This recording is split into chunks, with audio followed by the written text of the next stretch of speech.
I think there's a non-zero chance you guys are gonna hate me for this video. Here's the deal. I started my Sarah J Maas journey with A Court of Thorns and Roses. Was that wise? I don't really know. I just found the graphic audiobooks on my library's app, and as soon as I pressed play, it was already too late. But we can talk about ACOTAR in a different video. Today, we're here to talk about Sarah J Maas's first child, Throne of Glass. So, let's start at the beginning. Celaena Sardothien is the kingdom's best assassin who is imprisoned for being an assassin. After a year of slaving away in the salt mines of Endovir, she's given an offer by the prince. Slowly rot away and die in the mines or become the prince's champion in a tournament. And should she win, she'll become the king's champion and earn her freedom after 4 years of service. 4 years of service for the man who put her in jail and then also essentially killed her entire family and kingdom? Yeah, he's a jerk, but sure beats death by preservation. Get it? Because salt preserves things, death by salt preserves. Celaena takes the deal, and thus Throne of Glass begins. She goes through the trials and, spoiler alert, wins. I know, it's kind of shocking that the main character survives the death trials in book 1 of an 8-book series. Who would have guessed that? But now that we have a foundation, I want to talk about the characters. Celaena Sardothien has the single most annoying name when it comes to correcting video captions. That's not really related to her character, like, whatsoever, but I wanted to complain. My opinion of her is kind of undecided, to be honest. She's been an assassin for over 10 years, but barely acts like one. She acts like a normal 18-year-old girl. I mean, I'm a 20-year-old straight white man, so I'm not sure I really have the perspective of an 18-year-old girl, but I assume that's how she's acting. My point is, she does not act like somebody who has killed hundreds of people. It just confuses me a bit. This might not be something I understand until Assassin's Blade, and I plan on reading that after Crown of Midnight, so I might be in the dark for a bit. But until then, it's just gonna keep irking me. I get hung up on little things, so this might be a pretty massive thing. Despite all that though, Celaena has her charms. She's just not the main reason I'm reading this book at this point, at least not yet. Prince Dorian, however, well, he is great. I feel like there's so many unsolved mysteries with Dorian. Like, for example, why his eyes don't look like his mother or his father's eyes. And on the topic of eyes, why does Celaena have gold rings in hers? There's something going on here. Like I said, there's a lot we don't know, but I'm getting carried away. Chaol. People seem to either love Chaol or hate Chaol. I don't really have a lot to say about him. He's just kind of boring. He doesn't really have a lot going on, and he's also really weird. I remember when Chaol went to give Celaena the ring he got her,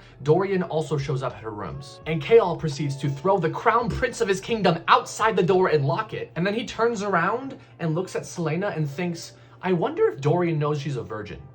What, bro? Why are you thinking that? What the? Huh? So yeah, Chaol's just, I don't know what's going on with him. So we're gonna change gears and talk about my all-time favorite character in this entire book, Philippa.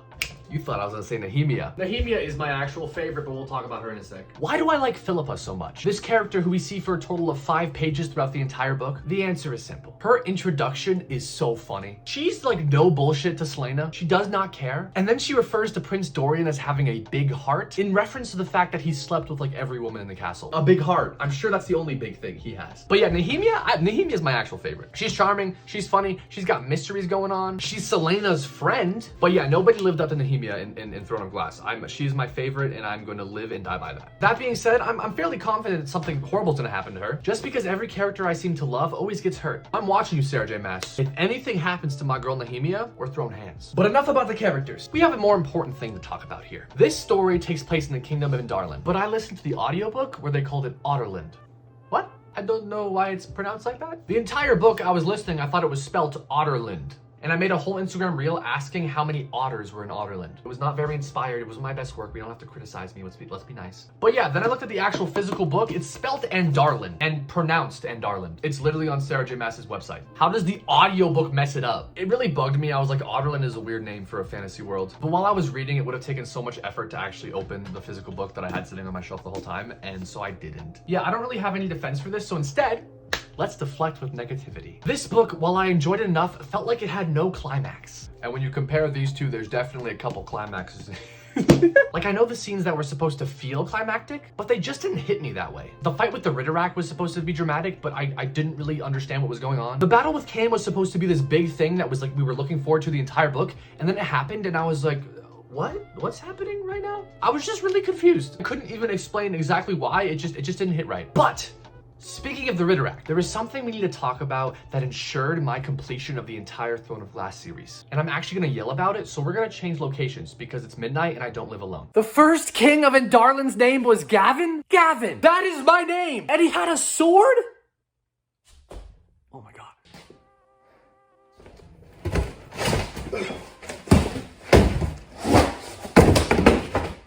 This is a sword wielded by a Gavin. which makes this the sword of Gavin, yes? Do we think this counts as the sword of Gavin? Judges? Judges? Let me give you a demonstration.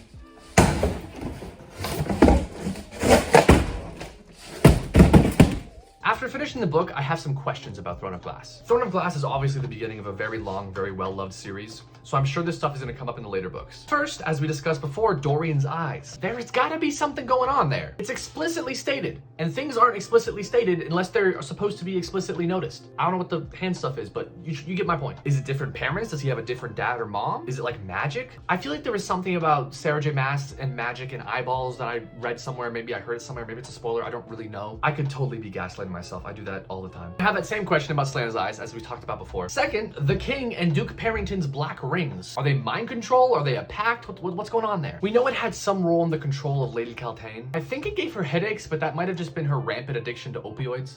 So I couldn't really say on that front. I'm not an expert. What's going on with these rings? Why does the king have one? Is he controlling someone? Is he controlling the Duke? Or is somebody controlling the king? I doubt that's the case, but what? It's just food for thought. Third, Knox. Who the heck is Knox? I love the guy, and he just has to have another role to play. I was happy to see Selena having another friend in the castle, and I was so excited when he listened to her warning and he just left. He was like, okay, I'm dipping. So when are we gonna see him again? What is his name? Is his name even Knox? That's a crazy name. Who's named Knox? I don't know. I feel like we're missing information. Fourth, are we gonna see King Gavin in the same way we saw Queen Elena? Like in some spiritual form where he can talk to people? I wanna know more about King Gavin. One, because he sounds cool and badass. And two, well, give me a moment. We have the same name and I have a massive ego. So yeah, I give Throne of Glass 3 stars. I usually don't do star ratings, but like since I'm doing my stuff on Goodreads now, I kind of have to. I'm being peer pressured by the book community. I'm blaming it on you. If you're angry at me, take it up with your peers. If Throne of Glass had made me cry, I probably would have given it 4 stars. So I now have very high expectations for Crown of Midnight. Make me cry or you're getting another 3 star. Or alternatively, just have a good climactic thing happen. I know that my brain is small, so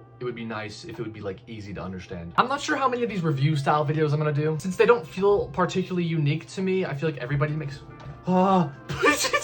my phone alarm went off. I don't know how many of these review style videos I'm gonna make because they don't feel very unique. I feel like everybody does review videos on Bookstagram, BookTalk, BookTube. I'm gonna take some of my Twitch live streams and make them into videos. Like our book club discussions, which I stream live on Twitch every month. You can join our book club and the rest of the community on our Discord, you know, it's linked below. And the Twitch streams are also linked below. But I just wanna feel unique. I want people to like my content and have it not just be more of the same. So we'll see. But thanks for watching, and until next time, deuces.